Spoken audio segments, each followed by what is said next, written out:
Welcome to the January edition of Northeast Journal. I'm your host, Joe Cullen. Coming up in the next half hour, we'll meet a group of students who put on a play seen by thousands of educators. We'll chat with a best-selling White Bear Lake author who has a new book out, and we'll visit the Urgency Room in Vadnais Heights. All that and more is straight ahead on Northeast Journal.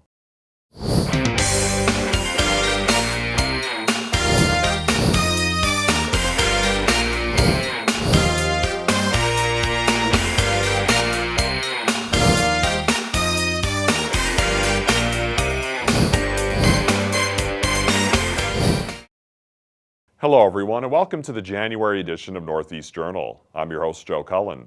Every month on Northeast Journal, we give you an inside look at the people and places that make up the Northeast section of the Twin Cities. The White Bear Lake Peer and Leadership Society, or PALS, is a program run by students in the White Bear Lake School District that offers opportunities to open doors for all children to learn, live, and play together. These students from the PALS program recently performed a play called It's Our School Too, in front of thousands of educators at a national conference in Minneapolis. Let's check it out. Please welcome the students of the White Bear Lake School District to present It's Our School Too. Just one day after performing to a packed house at Central Middle School, a group of White Bear Lake students did the same for thousands of educators at the Minneapolis Convention Center. I will support and stand up for individuals with intellectual disabilities. Sophomore Charlie Wagner explains why they were there.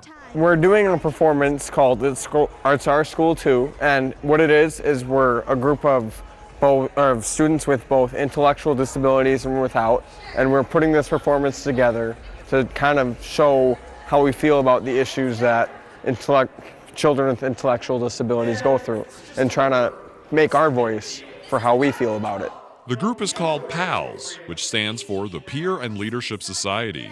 They're a group of students in the White Bear Lake Area School District that strive to make school a place for students of all abilities. The group was asked to perform the play It's Our School Too for the National Conference of the Association for Middle Level Education, which was held in November at the Minneapolis Convention Center. I thought the whole point of getting education was to learn, not to struggle to learn. Leslie Cellini created the PALS group and tells us more about the play. There's different scenes in the play. A lot of it is about inclusive education, the importance of inclusive education, and acceptance for all individuals with intellectual disabilities. It educates teachers on the importance of including kids in the general ed classrooms, along with having them graduate with their peers. Leslie's son Sean is one of the members of PALS and offers his thoughts on performing in the play. Oh, it's so awesome, and everybody watch it. It's been fun, and yeah. A central theme of the play is how the R word can hurt those with an intellectual disability. It's made to stop the R word and bullies who say it. That's all I think of, the audience will think of. It's such an important thing, and you don't realize how important it is, but seeing the kids with special needs, when somebody says that word, they get teary-eyed, and that just hurts. It's so sad. They just asked me to come on in and do it, and I was happy to. I was happy for the opportunity. Anna Hickey directed the play and was impressed with the students, with many of them having never acted before. I'm so proud, of course, but there's a few kids who struggle with lines, and yesterday for the first time all of them just got them, and I think there's a few times I did the heart clutch, oh my gosh, they did it, these perfect children, they did it. Yeah, I'm so proud because they really have come a very long way, and they're taking it very seriously, and there's not really much more I could ask for. The performance for those in attendance at the conference in Minneapolis was met with a standing ovation. The educators there were given the opportunity to take a pledge to never use the R word. The Peer and Leadership Society hopes to perform It's Our School Too at other schools in the area. Then it's with a heavy heart that we have news that longtime community television supporter Keith Warner passed away on December 10th after battling brain cancer. Keith was the co-founder of the White Bear Lake Relay for Life, which since 1994 has raised over $4 million for the American Cancer Society. Shortly before his death, producer Judy Skyvoss and photographer Scott Jensen attended an event in Vadnais Heights held in his honor. We're celebrating a beautiful, beautiful last 20 years of Keith Warner's work with Relay for Life and the American Cancer Society, but more directly than that, with the tremendous advocacy and interventions that Keith has done in people's lives to get them the attention, the care, the comfort that they need when they find that they have cancer.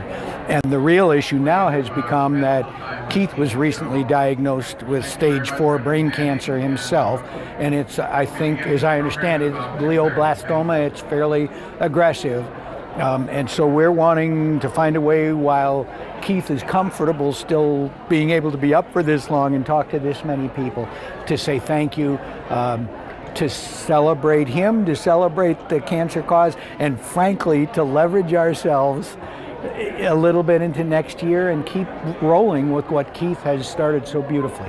What an amazing turnout for our dear friends Keith and Patty Warner. Let's hear for them really quick. We'd like Keith to come into the limelight and receive some attention.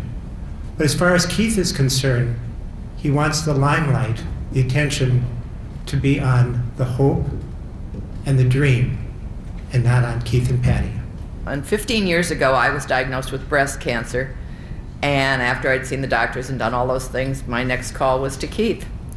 And Keith gave me advice, he gave me encouragement, he gave me needed information, he gave me prayers. And he never failed to ask me how I was doing as I went through the process. In my official capacity, I would like to announce that tomorrow, November 25th, 2013, will be Keith Warner Day in White Bear Lake, and a proclamation. So on behalf of the American Cancer Society Relay for Life movement, we, the Society's Relay for Life volunteers and staff, would like to present this gift to Keith Warner in recognition of all his efforts to finish the fight. Relay's true greatness is its volunteers, and you, Keith, are one of the greatest. Thank you for being our friend and for inspiring us to work a little harder every day to finish the fight. So Keith, why don't you come on up? It's my vocal cords that have been affected. And Patty told me not to stand too long and not to talk too much. As usual, I always listen to her. And to Patty, thanks for being my wife and loving me so much. Funny how things work out when you begin as high school sweethearts.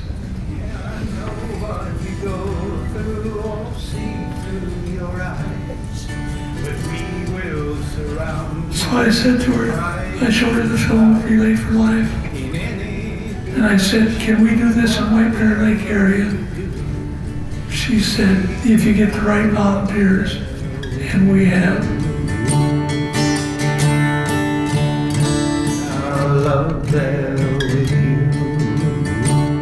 You know, don't be afraid to ask. If a friend gets diagnosed with cancer, step forward for him and reach out, whether it's at your church or your business or your neighbors.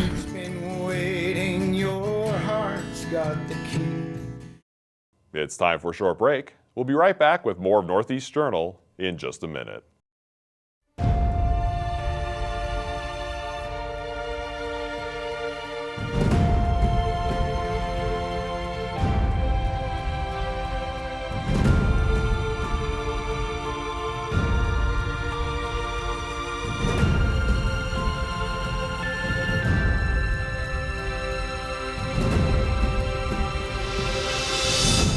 You need to survive much more than the cold to be a polar bear plunger.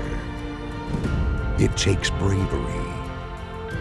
It takes camaraderie. It takes sacrifice. A plunger is a person of modesty. A person who puts duty over pleasure. There are no princesses here. Pampering is for the weak. They show no pain, no fear, no cowardice.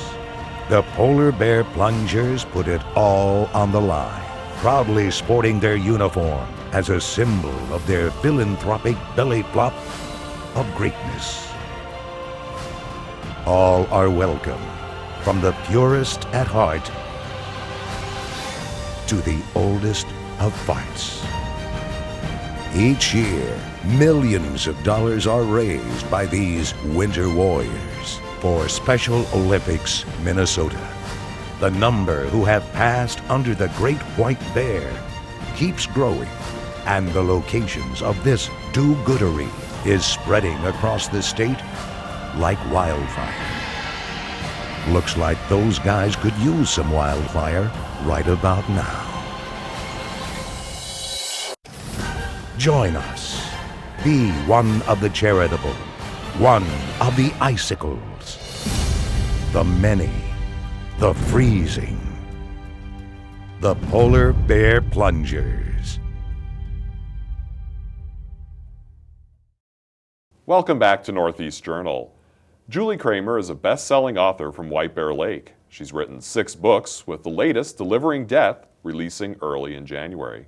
Julie, I want to welcome you to Northeast Journal. We have you on every year, these last several years, promoting your books, and we're excited that you're here to talk about your new book. For those who maybe aren't familiar with you, can you just give us a little brief background about you and how you got into writing? I live here in White Bear Lake, and initially started out as a journalist. I worked for WCCO TV for 20 years, and now I'm a novelist, and my first book came out in 2008, and as you said, we've been back here for all of them, kind of talking about my writing process and what it's like to be an author. And I just enjoy our chat so much. Thanks for having me back. Well, glad to have you. We always get a lot of great feedback. A lot of people are really into your books, especially from this area. You're very well known, and people have really gotten into the main character, Riley Spartz, and have followed her throughout all the books. Can you kind of give us a little information about, the basis of these books? I know it's a little unique that, they take place in a newsroom, kind of, from your knowledge of all your years working in the news. They're set in Minnesota, and I use real locations, except for the newsroom, that's fictional. But as you read my books, you'll often say, "Gal, I've been there," or "I've had lunch there." It must all be true. And as an author, I kind of like that. But I think you have, it helps if you can write what you know. And because I worked in the television news business, it allows me to write with authority about kind of the behind the scenes of that. And I really enjoy when people tell me that they watch news differently now, having read my books. Yeah, definitely. And it's, I kind of think it makes for a unique setting, than some of the typical things you might read in other books. And it allows the author to have conflict in their books, and conflict leads to good storytelling. And even just some of the coworkers she's having, there's definitely doses of humor, and if anybody who has worked in news, I'm sure could certainly relate to a lot of it. And like you said, people who haven't worked in news, just watch it on TV, are probably learning something too. So this new book, can you without giving anything away, can you give us a little bit of the idea of what readers can expect from Delivering Death? It starts out, my heroine receives a package in the mail, and it contains teeth. Human teeth. And she's quickly embroiled in a homicide investigation that ends up being linked to an identity theft ring. And while she wants to pursue that particular story and investigate the murder, her boss is convinced that coverage of a giant wedding at the Mall of America will lead to higher ratings. Okay. Now, I know in the past when you've been on here, we've discussed, the research you do for your books. I know one of your books took place largely in White Bear Lake, and you've done another one, kind of by the Amish country near Harmony. Well, what type of research did you have to do to write this one? For Delivering Death, I had a couple of interesting local locales, local locations that, helped me with my research a little bit. Because the book ends up having some stuff about white-collar criminals, and it may seem reminiscent to some of Minnesota's best-known white-collar criminals, I ended up going to North St. Paul to Luther Auctions, to one of the auctions of goods belonging to Tom Petters, who, as you know, was sent to prison for running a Ponzi scheme. Anyway, so I went there and I got a bidding number.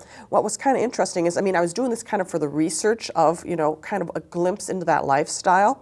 And I had to fill out paperwork before they'd give me a bidding number saying that I had no connection to the parties in the case.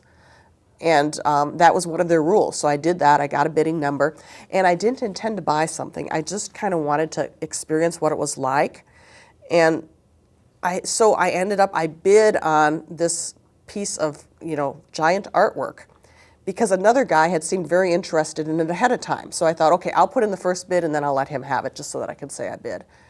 Well, pretty soon they were, I bid and then it was going, gone, and suddenly they're like, okay, to the lady in the back. And suddenly I own this very ugly piece of artwork that is sitting gathering dust in our basement at the moment. All in the name of research. Right, all in the name of research. It's called Reclining Bird, and it has, lines going through the matting behind the bird. I call it Jailbird myself. That's clever. Anyway, so that ended up, a scene at an auction for a white-collar criminal ends up being in the book. For another scene in the book, I laid inside a casket with the lid shut, and in order to accomplish that, I visited my friendly neighborhood mortuary, Mueller Mortuary, and I kind of crashed the place. I made sure I went when there wasn't a funeral going on because I didn't want to cause a scene. I just wanted to write one. And, they were a little surprised by my request, but, I got excellent service and they're very accommodating. Yeah, well now maybe you can, have a future idea where to go when your time is up, hopefully a long time in the future. It was very comfortable. It was more comfortable than I expected.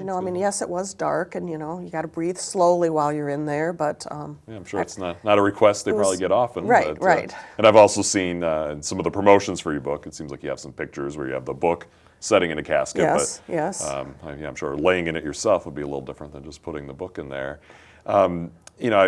I know you're really busy. You have coming up on January 14th, I believe, you're going to be speaking at the library in White Bear Lake.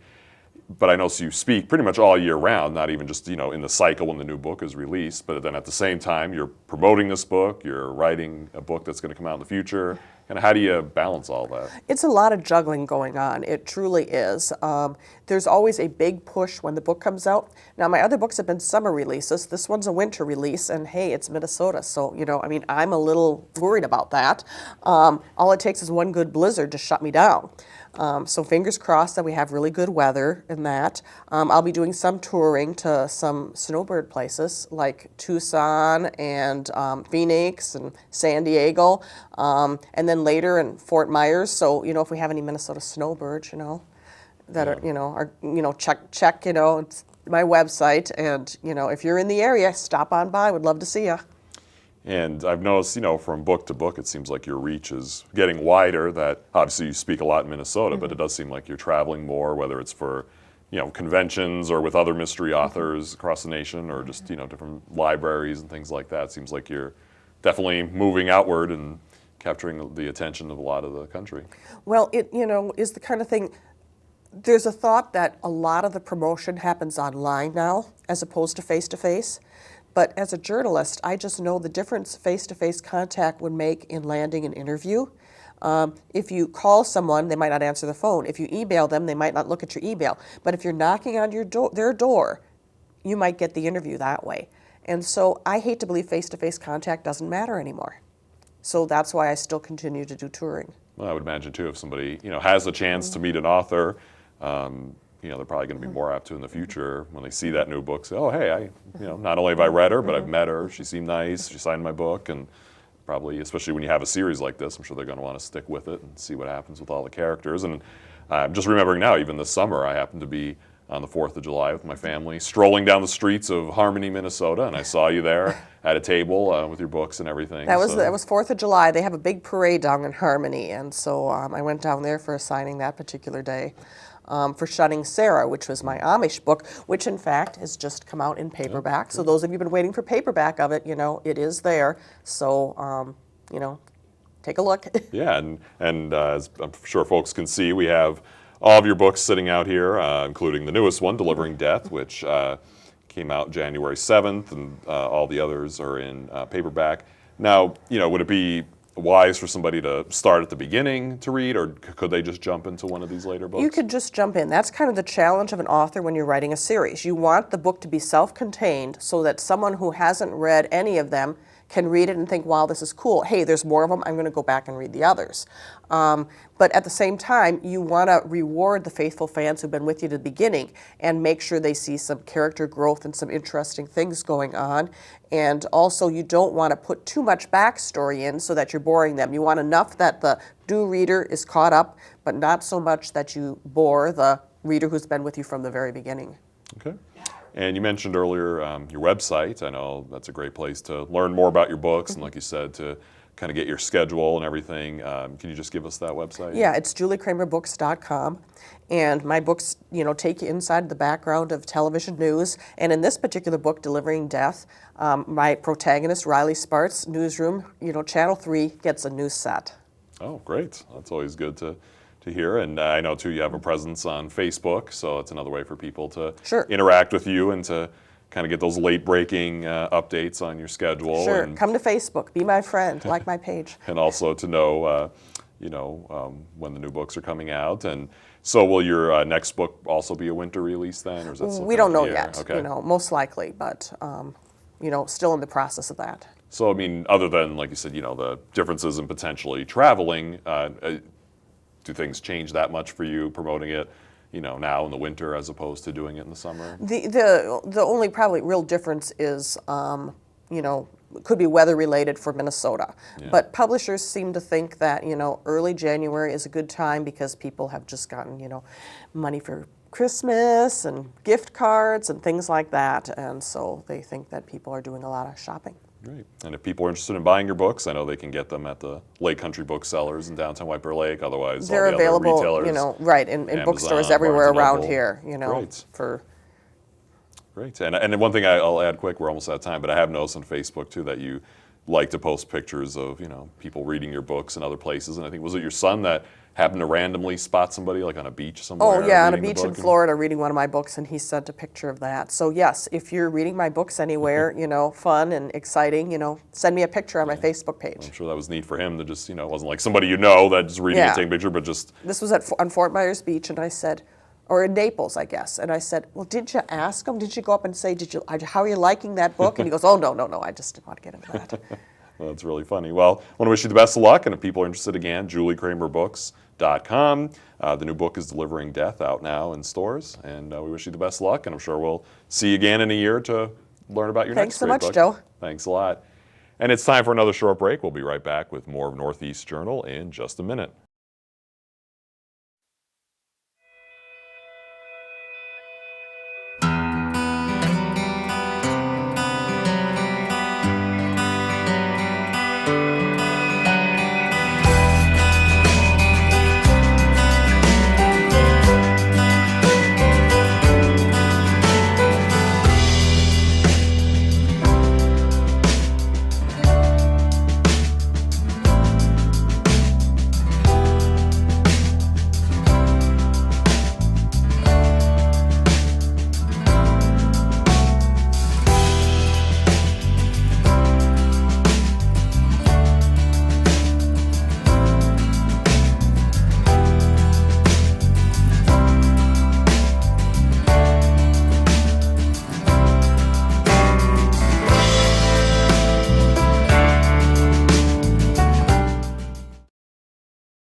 Welcome back to Northeast Journal.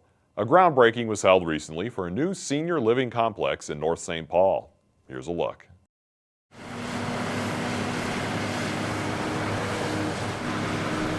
Well, today we're doing a groundbreaking for a 114-unit development that will be great service to our residents. It's a senior development that includes senior apartments. It includes assisted living units and also some memory care units, which we do not have assisted living and memory care in the community, and we just think that'll be a huge asset, allowing residents in the community who have a need for those services to be able to continue to live in our community.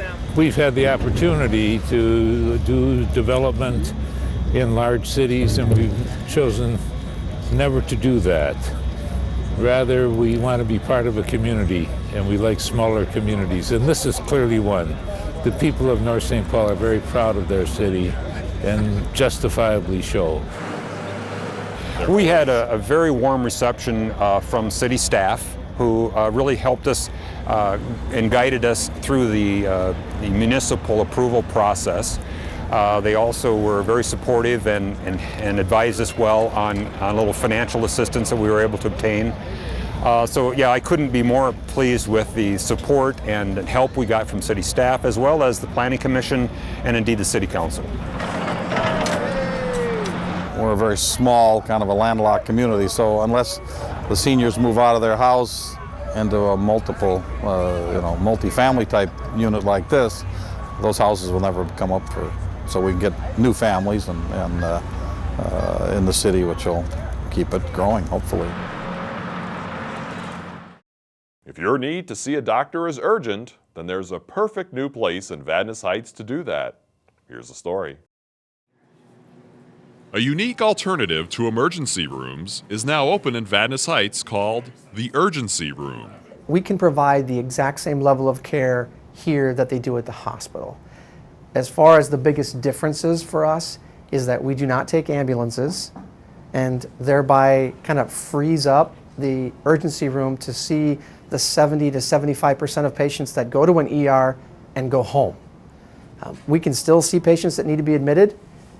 Mostly our goal is to see the folks, get them in and get them out, and we do on an average of 77 minutes for all comers.